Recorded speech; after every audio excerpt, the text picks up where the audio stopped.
You, Ian, and it's a great pleasure to be speaking to you here on Gadigal country. And I'd like to acknowledge the ancestors and the current leaders and future leaders of the Aboriginal community of the Eora Nation here in Sydney.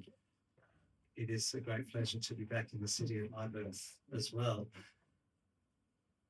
China has perplexed people for thousands of years.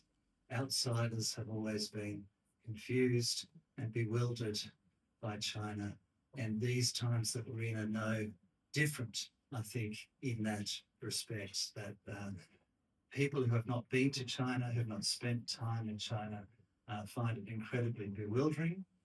And those of us who have spent time in China, and I acknowledge Jocelyn Shea here and possibly many others of you, Peter Petzitich and others in the room who have spent significant periods of time in China, often we find ourselves also bewildered and perplexed. It's a complicated place. And at this time, this is an obvious thing to say, but it has to be said, we are in a time of seismic change. And it's not just about China, but we've got these seismic shifts occurring all at the same time, not necessarily intimately related to each other, but they are all happening at the same time. So we've got this crisis, I think, in the West. We've got a crisis of identity and of our political values. We have this shift towards ethno-nationalism, and a crisis of confidence, I think, in the West. I think in China, we have a growing hubris and confidence in their eyes. I think in Russia, obviously, we have a crisis, which we don't have time to go into tonight. But not only in the world of geopolitics, but we've also got a seismic shift in the global economy, and that is very much about China as well. The shift away from an American and European dominated international economy to an Asian dominated international economy. And then, of course, we've also got climate and all of those other things going on. So it feels like we are in a perfect storm of change, and it feels like China is a central player in all of this. So it seems that we ought to try and understand what is going on, to try and understand China and to try and develop strategies for dealing with it. Now, sadly, a normal human reaction in time of crisis is to circle the wagons, right? Usually we respond to something that feels like a crisis with a fear or a process of closing down our thinking, our critical thinking, and digging in to a defensive posture. We all do it as human beings in our interpersonal relationships, and nations do it as well. A time of crisis is a time of creating a binary. We are the good guys and they're the bad guys. And so we are also in this period, I think, of oversimplification. After a long post-Cold War period in which the world became ever more complicated and ever more interdependent, we seem to be experiencing this giant closing of minds. And when I say that, I'm not just talking about the West, I'm talking about everywhere. We seem to be reducing ourselves to this period of closing our minds and thinking that the only solution is a binary. Now, binary, of course, leads to conflict.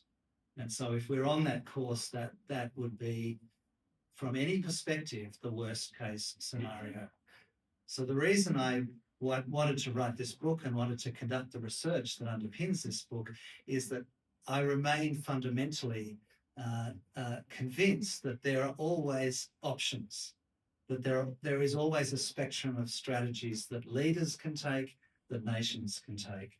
And I also remain fundamentally perhaps optimistic that despite crises and despite misunderstandings, ultimately we do move through these periods of crisis and we reinvent things, and we reinvent the international system. The international system gets reinvented every few decades. the new world order that was created in 1945, the new world order that was created in 1989. We're in a process again of a new world order evolving, but the difference is it's not being determined by the West this time. And so that's the crisis, I think. I think that underpins why we need to think about what does our internationalism mean? What does the international system mean if it's not completely dominated by the West? And do we have to respond to that with fear and threat, that therefore that's a threat to us?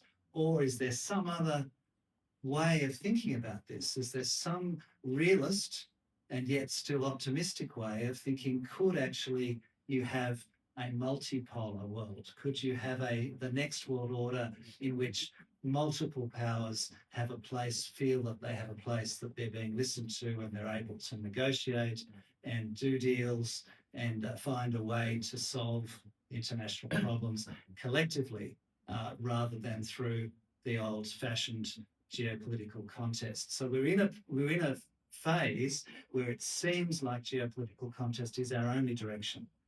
We're in a phase in which those people like me who say, hang on, there might be other options, are often depicted as being naive or idealistic.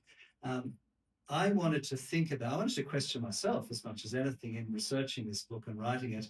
Is it idealistic or is it realistic?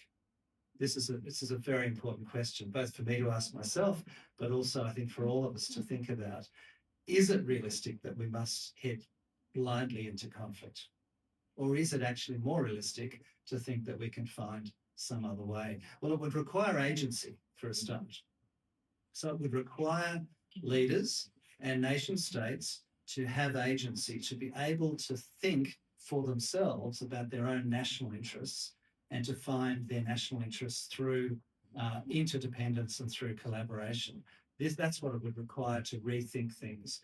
That's not such a big call because that's actually largely what we've had since the end of the binary Cold War conflict.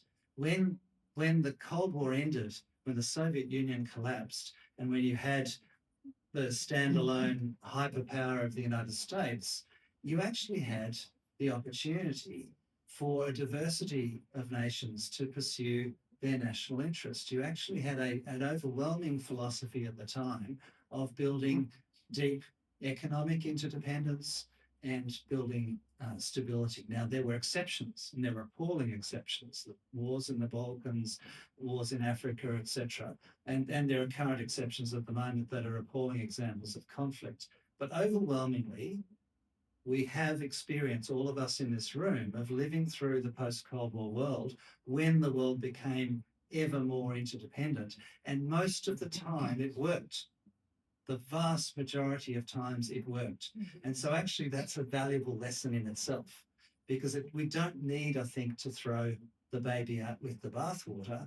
We just need to investigate how might we rethink interdependence in a more multipolar world where it's not the United States alone determining the rules. And the United States is making it very clear, I think, in the recent decade, not just the Trump administration, but I think the Trump and Biden administrations have made it very clear that they have lost faith in the multilateral system. They are impatient with the compromises and the hard work that it takes to use the multilateral system and to the hard work of negotiation that interdependence requires, because it requires countries to have agency and countries to engage with each other and find compromise. The United States has lost its patience with that because, understandably, for the United States, they've lost their position, their whole identity. And I love America. I have American family, and I dearly love America, and I don't want America to collapse or to become dysfunctional at all, just like all the American people I know don't want that either. But America is going through a crisis of identity because its identity for the last 80 years has been that America is the glue that the world needs, that America is the solution to the world's problems, and that America must be the rule maker and the rule enforcer. And so therefore, the very idea of having to compromise and having to share power with other countries, with other great powers, is unthinkable to the United States. And equally in Europe, which is the other part of the West, the other leading part of the West. The West at the end of the day is America and Europe, and the other countries that are part of it have never played a lead role in the West. Europe itself has been on its own journey of interdependence the last 3 decades. It's been building this vast interdependent network of countries, almost a super state in Europe, based on ideals of interdependence, of working together, of respecting differences, of finding common rules and ways to negotiate and solve problems. Now, that has its difficulties. It's not easy, but Europe actually has been self-absorbed in that process. Interestingly, Europe, which had given up on its colonial imperial ideas of dominating the world and had been comfortable with the United States leading the world, Europe, in the process of developing this European Union, has developed an ideology around liberal internationalism that very much aligns with the American liberal internationalism, which is about seeing the world through Western eyes and expecting that the world will Westernize as it modernizes. And so none of this is a criticism. This is entirely understandable. It's understandable why America would think that the world wants to be like America, because every American has been raised to think that. And it's understandable why Europeans would also believe that the rest of the world wants to Westernize, because Eastern Europe sure did. Eastern Europe, after the end of the Cold War, wanted what Western Europe had. It wanted to get rid of all of those things about its communist past that had made it such an oppressive place to live. And Eastern Europe wanted to be part of a united Europe, or so was the prevailing belief. Of course, it's turned out to be more complicated than that, but there is an ideological belief in Europe that Europe is on a path, and it's an ideological path towards a liberal internationalism that Europeans, just as much as Americans, believe the rest of the world wants. So here's the problem. As China was growing, and we've known that living here in Australia. I mean, I used to work in I said live, that was a Freudian slip, wasn't it? I used to work in DFAT with Ian and Jocelyn and others many, many years ago. It's nearly 3 decades, isn't it, since I left, 1998 I left DFAT. It was a long time ago, but in those days, in the 1990s, there was no one I recall in the Australian government who believed that China was going to democratise. Not that I can recall. I never recall hearing anyone say that. No one had the rose-coloured glasses that people in America and Europe had. We knew China. We were deeply engaged with China. We knew what was going on. I can remember writing speeches for the Deputy Secretary at the time and Secretary of the Department about the rise of China, about how we thought China by 2025 would probably eclipse the United States and the size of its GDP. We were talking about this in the mid-90s in Australia, and never did we think China was going to democratise. We were aware that the world was going to have to find a way to adapt to China. And by the way, we were also aware that this was a huge opportunity for Australia, because if China was going to follow that path that Japan and Korea and the smaller places like Singapore and Hong Kong had followed, if China was going to modernise and become a great successful economy, that this would be absolute gold for Australia. We knew that back in the 90s, but never did we think that China was going to democratise. So I don't think that people within the Australian foreign policy establishment, at least, I don't think they were as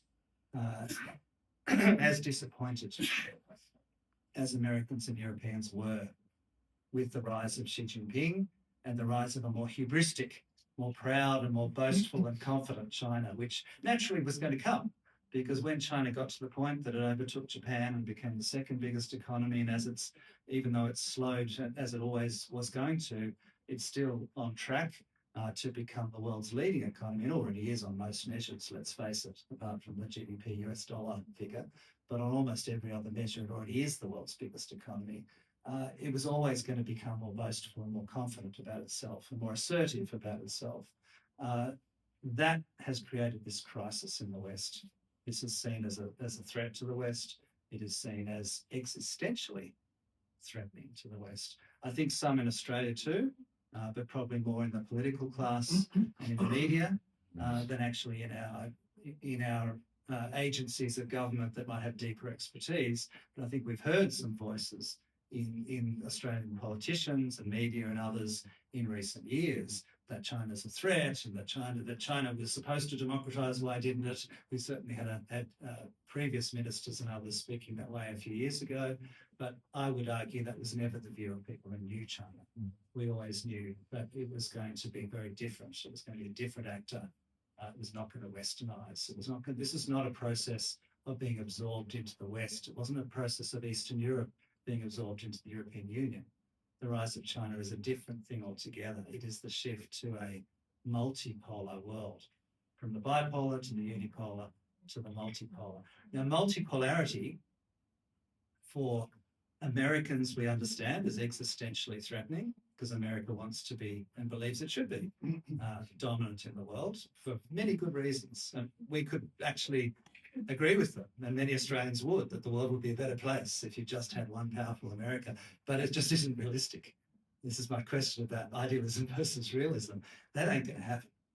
The future of the world is that these big powers are going to have to share power. Europeans, who still are very important in forming the narratives, in the intellectual leadership and discussions around these issues, even though Europe might be far away from Australia, but Europe is still pretty important in setting the narrative as well. And Europe is on the same page as the United States here, because for Europe, and by the way, Europe's fear about China has been absolutely reinforced by Russia's invasion of Ukraine. So for Europeans, it's all muddled up together. The fear of Russia and China is confused into being the same thing. And Europeans have a different reason than the Americans for fearing multipolarity, because Europeans have lived through multipolarity. And the European experience of multipolarity is disaster.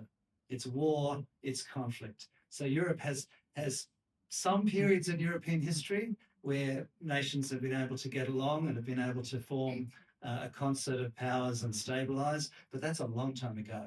It's not in the living memory of Europeans. Europeans remember multipolarity as being disastrous and chaotic. So rather like Chinese remember instability as being chaotic. So Chinese value stability and order in the same way that Europeans value American power and Western power and are fearful of a multipolarity. They're fearful of a more powerful Russia for very good reason.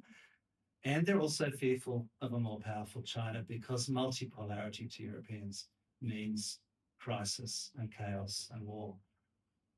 Now, when you look at this through Australian eyes or eyes of the region, when you talk to scholars or political leaders or business people, as I did in my research from across Asia, and when I say Asia, I mean Asia is a big place and doesn't mean very much, but from Central Asia, from Georgia and Armenia and Kazakhstan, across to South Asia, to India, Bangladesh, to Pakistan, to Southeast Asia and Northeast Asia, there are some pockets of a belief in a bipolar contest, and you'll hear some of that in India, you'll hear some of that in Japan, you'll hear some of it in Korea.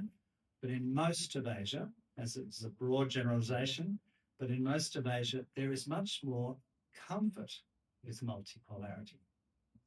You talk to someone in Kazakhstan, which rather like Australia is a resource-rich country.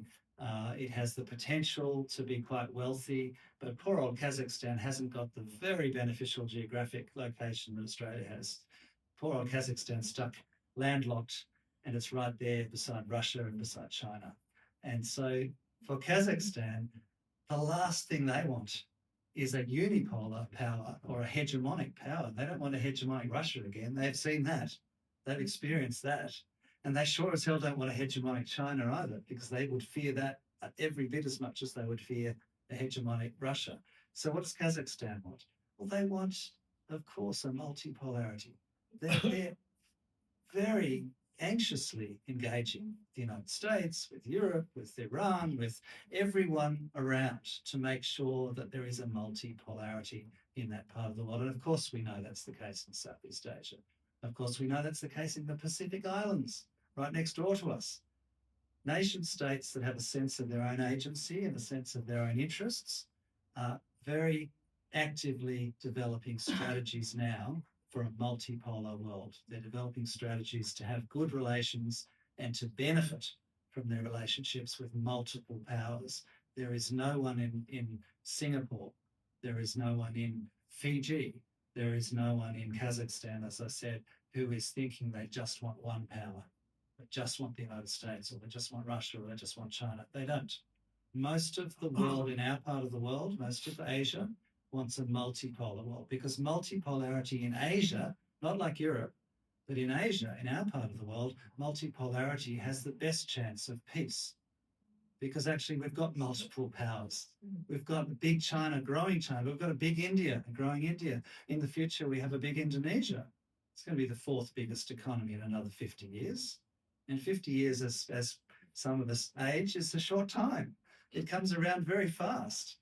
So by later in this century, there is no doubt in the world, unless something goes wildly wrong, unless there's some cataclysmic change, but the track that we appear to be on is that by later in this century, probably even by mid-century, the world economy, and certainly this region of the world, is going to be dominated by a powerful China, a powerful India, a more powerful Indonesia, and of course, ASEAN as a whole is becoming more important as a group of countries as well.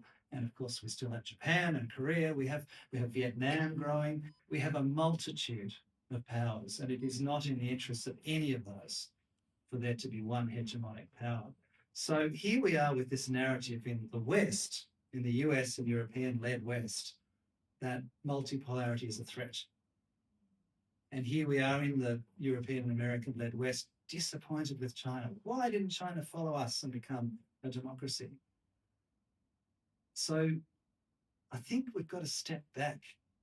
Those of us who are not in Europe and America have the capacity to look at this a little bit differently and to develop agency. I mean, we right here we are today, we have our Prime Minister in Beijing, in China for 6 days. It's a solid investment of time, isn't it, for an Australian Prime Minister to spend a week in China? That is longer than any other Western world leader has spent in China in recent years. And possibly, I haven't checked this, but I certainly have checked it in recent years since COVID, but you could probably go back even further. I doubt that a French president or a US president or any other comparable Western leader would have spent a week in China. So here we are trying to build a relationship with one of these big emerging powers, and probably the most important one for our economic future and for our security. Because at the end of the day, for Australian security to have a peaceful and cooperative and interdependent relationship with China would lock in peace and security. To have a conflict, to have a geopolitical mindset that they are our enemy and we therefore have to prepare for war would be the worst case scenario. So we are in this position where we, like all these other Asian countries, have to find a way to build a relationship, to build a sound, comprehensive and stable, sustainable relationship. So we need internationalism. We need to actually go back and rethink what were the things about the liberal internationalist era that we want to hold on to. Well, one thing Australians always talk about, and that I know I'm deeply committed to, and probably everyone in this room is this idea of a rules-based order. Absolutely is critical for Australia. We need to have predictable rules. Our businesses need to have predictable rules. Well, luckily, we have free trade agreements and we have regional free trade agreements with all of our major trading partners in Asia. So we've got that, but we need the diplomatic work to make sure that those relationships don't sour and that countries don't start breaking those rules. But actually, we've got the basis, we've got the platform, so we need the strategies to make that sustainable. And this is this question about sustainable. It also, the other meaning of sustainable, of course, that's so important here, is that we've got some common challenges. And here again, studying a PhD and talking to researchers and going to academic conferences, as well as the other engagements that I had with political leaders and others, I've found that the question of climate change is always put in a drawer as a separate issue. People don't seem to be able to integrate it into foreign policy. There doesn't seem to be a way of even integrating it very sensibly into economic strategy. And here again, China is kind of pushing us in the direction that we're going to have to, because China is. China does have a strategy for the green economy. It is doing it. It is pumping out those the solar power, the electric vehicles, the investment in the smart manufacturing, smart digitally and AI-driven smart manufacturing based on green energy that is going to completely change the business model of manufacturing. And if we're not careful, China's going to be so dominant in manufacturing because it is going to make that shift to the green economy a generation before the rest of us. And this is terrifying, of course, European manufacturers.